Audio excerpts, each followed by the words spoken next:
Oh. Magandang araw mga bata! Magandang araw din po! Ako pala si Teacher CJ at ako naman si Teacher Juliet. Bago tayo magsimula, tayo muna ay aawit ng isang awitin. Handa na ba kayo? Opo! Ito ay may title na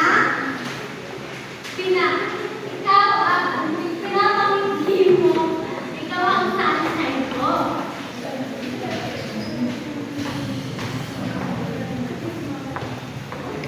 Ngayon, ipapakita muna namin kung paano ito sasayawin at kung paano ito tinakluhan, ba? Opo!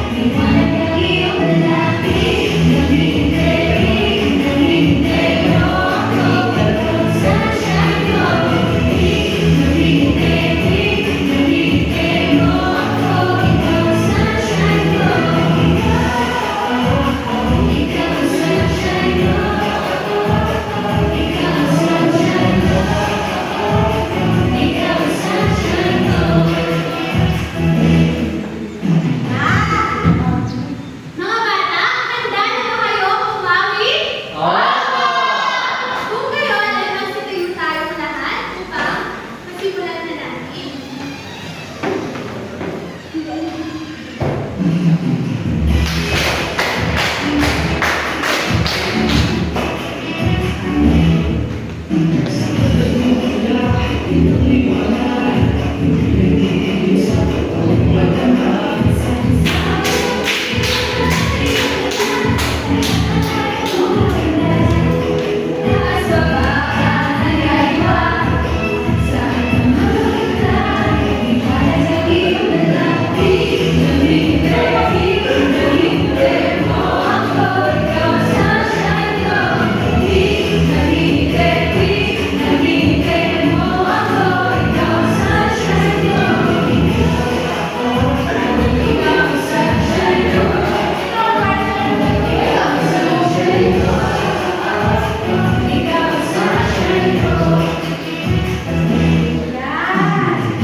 Magsimula.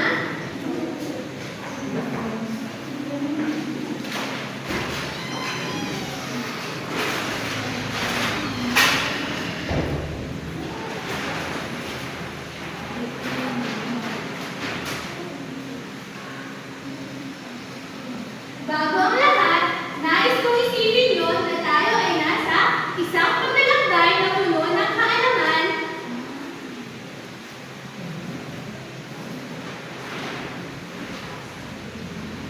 At upang maging maganda ang ating paglalakbay, nais kong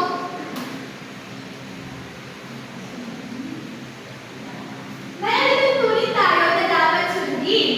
At ito ay binubuo ng salitang star. Na ang ibig sabihin ay, pakibasa nga, Sumunod sa mga inutunin ng alala. Tahimik at maayos na makinig kapag may nagsasalita. Aktibo makilahok sa mga gawain. Respeto ang ipakita sa guro at kaklase. ano na nga ang salitang dapat nating tandaan? Star! Mahusay! Ngayon naman, tayo ay aawit. Gusto niyo ba umawit? Opo!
may suklay pamatin. Magaling! Maaari mo natin silang bigyan ng tatlong palakpak pataas! Mahusay! Ngayon naman, maaari natin pakinggan ang sa pangalawang pangkat. Maaari ba kayo tumulong dito sa harap?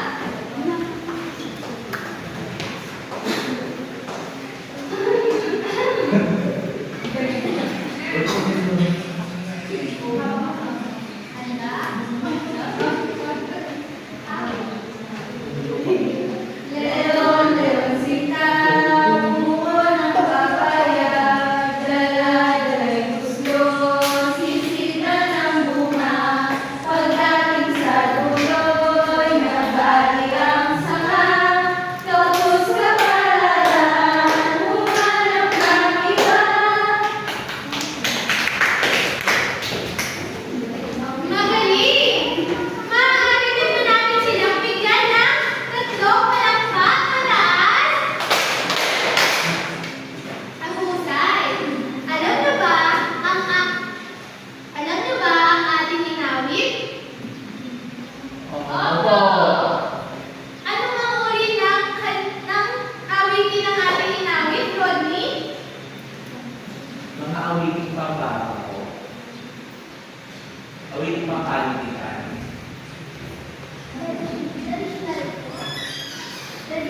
Pakiulit nga, pakilasan. Traditional po ang inawit namin kanina. Mahusay, Daisy. Bakit kailangan nating panatilihin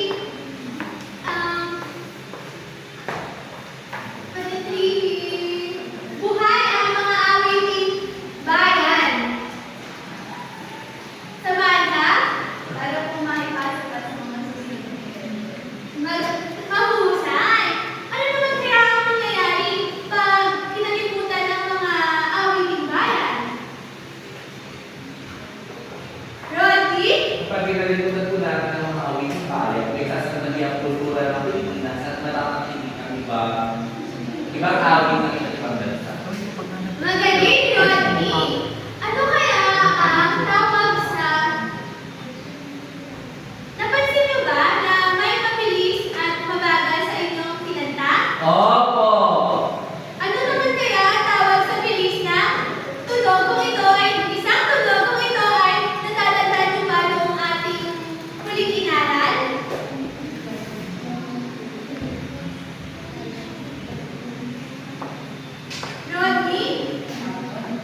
Maria?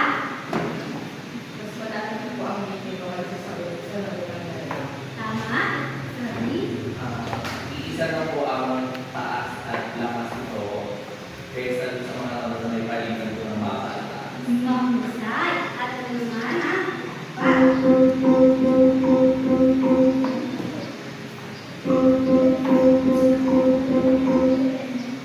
Ano ang napansin niyo?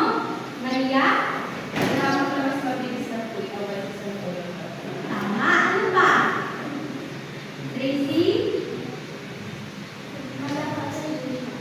Magaling. At ito naman ang papangli.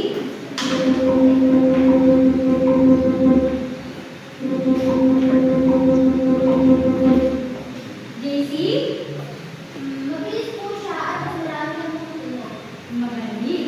At malumanay. At may apat na tunang ubas. Ngayon, may papakita ko sa inyo larawan. Pamilyar ba kayo sa simbolo na ito? Hindi po! Paano nilalarawan ang simbolo na ito? Ronnie? Parang po siya nilalagay na nakahiga. Magaling. Ang simbolo na yan ay tinatawag natin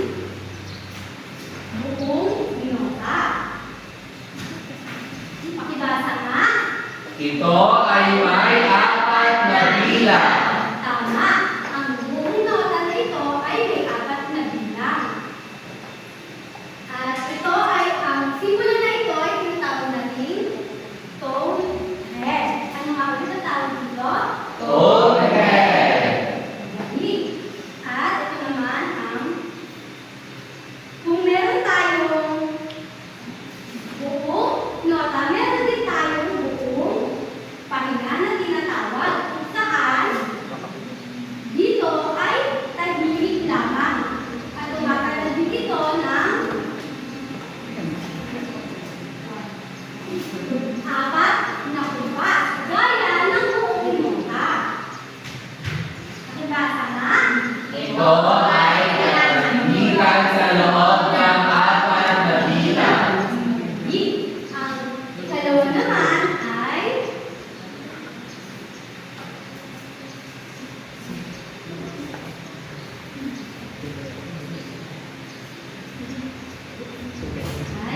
ito. Pamilyar ba kayo dito? Hindi po!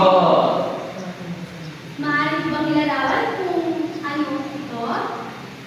Nakikita niyo po yun? Sunshine? Para po siya maliit na restaurant. Tama, pero ito ba? Hindi pala. Ito tama.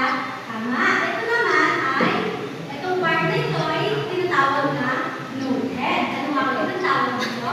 Toadhead. Ito naman ay stem. Ano ba yung tawag dito? Stem. Magaling. Ang simbolo na yan ay tinatawag natin pakibasa nga. Ating nota. Ito ay may bilang na dalawa. Tama. Gaya ng inyong napakinggan kanina, ang ating nota ay may kumpas na dalawa lamang. At kung may ating nota, meron din tayo hating pahinga na may simbolo na ganito. Pakibasa nga ang ibig sabihin ng ating nota. Ito Ay katahimikan sa loob ng dalawang bilang. mahusay. Ano mo yung paano di ba pinarawan ang itsura ng simbolo ng ating pahinga? Rodney? Parang po siya sa sombrero at baliktad na simbolo ng buong pahinga. Tama. Ang tatlo naman ay dapat nota. Pakibasa nga. Ito ay may isang bilang na kumpas. Tama. Ito naman ang kanyang simbolo.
Nakikita niyo ba? Opo! Ilarawan niyo nga kung anong itsura ng simbolo na ito. Maria? Marami po itong kurba. Tama. Ang apat na pahinga ay maraming, ang kanyang simbolo ay maraming kurba. Ngayon naman, dumako tayo sa kawalong nota.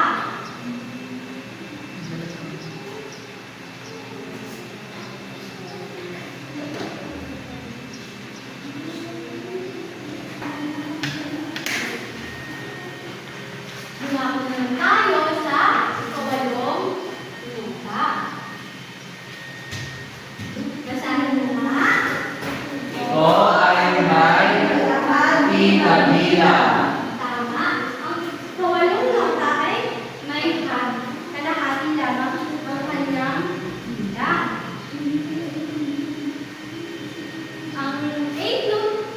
Ang kawalong nota o eighth note sa Ingles ay isang nota sa musika na ang haba ay katumbas ng kalahati ng isang beat. Ito ay nagre-representa ng 1/8 na tagal sa isang bunod. Karaniwan itong binibilang na 1/10 upang mapuno ang isang buong beat. Ganito naman ang kanyang simbolo.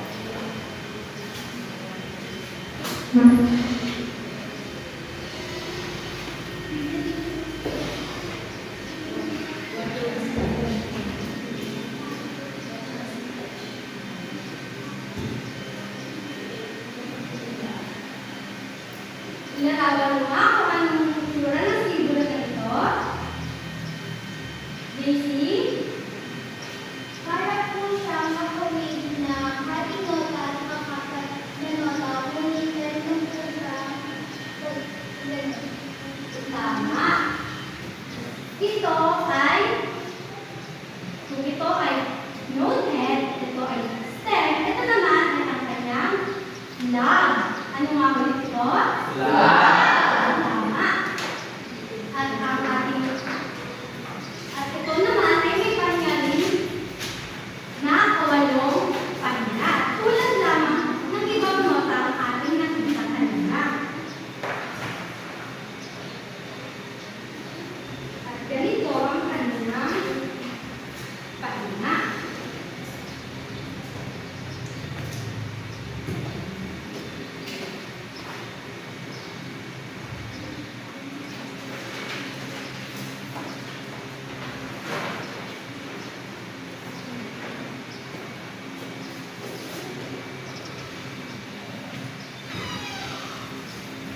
Basahin niyo nga.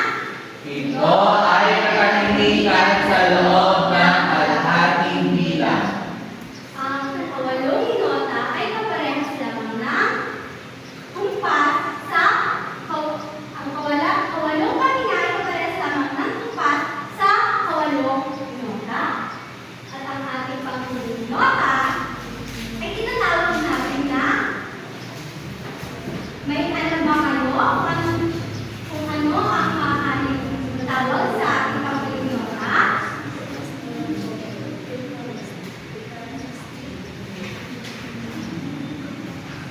May idea ba kayo? Wala po! Ang ating panghuling nota ay tinatawag natin kalabing-anim na nota. Pakibasa Ito ay may 1/4 na bilang. Tama, ito ay may 1/4 na bilang.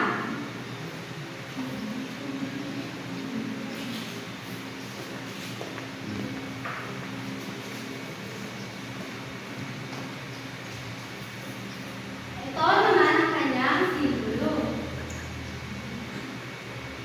Ito ay may note head, stem, at lag. At meron din siyempre pahinga ang kalabing-anim.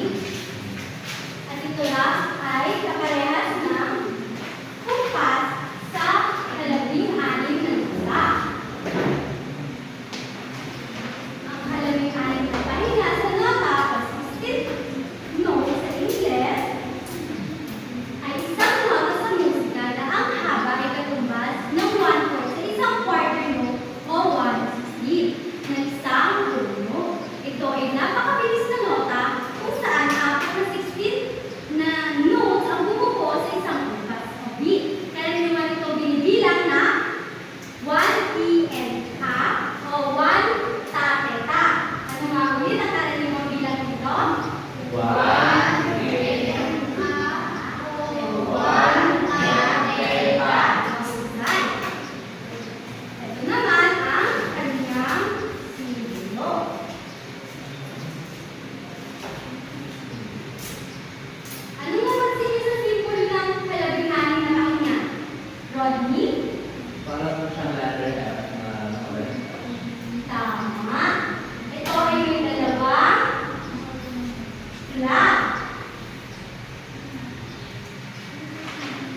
niyo nga ang ating energetic song kanina? Saan nagmumula itong liwanag? Di nagbibiling sa buong magdamag. At nagdadagdaga kahit mapaka nagkaliwa. Saan ka magkatula? Liwanag ang iyong dalapi. Nangingipi mo ako. Ikaw ang sunshine ko. Nangingipi mo ako. Ikaw ang sunshine ko. Mga bata, ganito ang gagawin nyo. Ang bawat pagkaan ay ilalagay ang nota sa tamang volume at iguguhit ang simbolo nito at inusulat kung ilang beat ng meron ito. Pero bago ang lahat,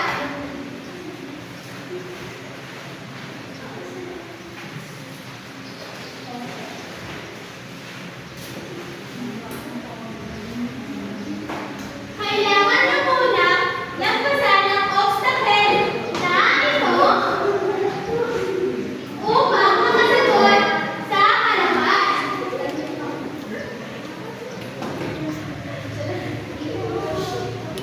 Maaari nang tumayo ang dalawang pangkat. Kumilat.